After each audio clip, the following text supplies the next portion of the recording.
Akala ko noon, kapag nakarating na ng Amerika, automatic magiging okay na ang buhay. Mas malaking opportunities, mas magandang future, mas magaang financially. Pero hindi pala ganon. Because when we arrive here doon ko unang naranasan yung matinding homesickness, pressure financially, isolation, at yung pakiramdam na parang unti-unti mong nawawala ang sarili mo. At bilang wife, bilang mom, ang hirap aminin na kahit anong kayod, parang kulang pa rin. And honestly, dumating ako sa point na gabi-gabi akong umiiyak at nagdadasal. Lord, paano kami makakasurvive dito nang hindi ako nawawala bilang wife, mom, at babae?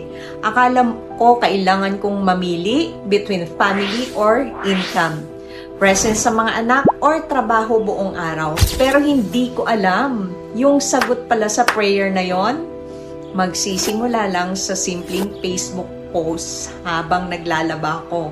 Yes, habang nasa bahay lang ako. Walang office, walang malaking kapital, walang business experience, just one simple steps. At doon ko na-realize, posible palang kumita habang inuuna mo pa rin ang pamilya mo. Today, I'm earning from home, helping my husband financially, meeting amazing people online, and slowly rebuilding my confidence as a woman. Hindi man instant success, hindi rin overnight, pero sa unang pagkakataon, naramdaman kong may pag-asa ulit. At ang pinaka-importante, hindi ko na kailangang isacrifice ang pamilya ko para magsimula. So if you're someone who is OFW, stay-at-home mom, immigrant family, or simpleng taong naghahanap ng additional income, please watch this until the end because maybe this is not an accident. Maybe this video is the answer to the same prayer you've been whispering to God lately. And maybe your new beginning can also start from home. November 2023, when we moved here to the US, dala ko yung excitement, syempre, new country, new beginning, new opportunities, pero nobody really talks about what happens after you arrive. Back in the Philippines, I was working, busy, my routine, my work environment, may kausap araw-araw, then suddenly, everything changed from being productive and independent. Bigla akong naging full-time stay-at-home mom. At first, akala ko kaya ko agad, pero habang tumatagal, ramdam ko yung lungkot. Na-miss ko pamilya ko, Filipino environment, simpleng kwentuhan, community, at yung pakiramdam na may sarili kang identity outside the house. And financially, sobrang ibang level yung adjustment kasi iba talaga kapag US dollar na lahat. Dati yung grocery naming okay na sa Pilipinas, dito parang isang bagsakan lang. Then reality started hitting harder. Tumatas expenses, kids school costs, pressure sa bills, global crisis, uncertain economy. At doon ko na-realize hindi talaga sapat minsan ang isang source of income lang, especially dito sa abroad. At habang nangyayari lahat yon, I was struggling physically and emotionally. I gained weight, pabalik-balik sa check-up, stress, overthinking, and then one night, I remember praying, Lord, kahit nasa bahay lang ako, bigyan mo naman ako ng paraan para makatulong. Not because I wanted luxury, but because I wanted peace, security, freedom, and purpose again. Ayan, the third question goes is, how this business changed your life?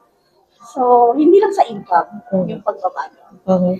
Na-realize ko na sa simpleng system na dati na natin ginagawa, pwede pa pagkakataan. At saka isa pa, nagkaroon ako ng confidence sa leadership, sa mindset, at sa buhay. Yan. Thank you. Then one ordinary day, habang naglalaba ako, nag-scroll lang ko sa Facebook, may nakita akong post. Kabayan, alam mo ba na pwede kang kumita gamit ang natural mong gastusin? Honestly, napahinto ako.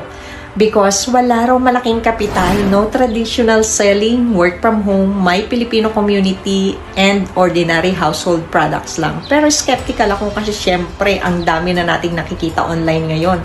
So instead na maniwala agad, I studied it, I attended some presentation, I checked the company, the legality, the reviews, the system, kasi hindi ako yung taong basta sumasali. I wanted to know, totoo ba talaga ito? At habang mas lalo kong naiintindihan doon ko na this was different. Because this wasn't about forcing people, hard selling, or convincing everyone. It was about practical products, community, smarter consumerism, and learning how to create additional income from things people already use every day. Then eventually, I made simple decision. 11 products, sabon, lotion, household essentials. Simple, maliit, hindi dramatic, pero hindi ko alam. That small decision would completely change our life direction. Because slowly, things started changing. Today, I can honestly say I'm earning from home, I'm helping my husband financially, I have more time freedom, mas present ako sa family ko, I found community again, I become healthier, and I discovered purpose again through helping and teaching others. Okay, and the last question, Miss Lovely, is that in what ways has this side hustle improved your daily life compared before? Peace of mind, Mhm. balancing buhay, Mhm. and most and foremost, present mom Yeah. sa mga anak ko. Mhm. Kasi, syempre noon, di ba, single mom, Yeah. parang mas nangunguna yung pagiging provider ko Mhm. kaysa sa pagiging nanay. Mhm. So, Napaka-importante yes. talaga. No? So, ngayon, balance na. Hindi na problema sa kaperahan, pero higit sa lahat, nandyan ako sa lahat ng oras na kailangan ako ng mahal. And the best part, hindi ko kailangan i-sacrifice pagiging mom ko. Hindi ito instant success, hindi ito magic, at hindi rin siya easy money. But it is possible for people willing to learn, grow, and stay consistent.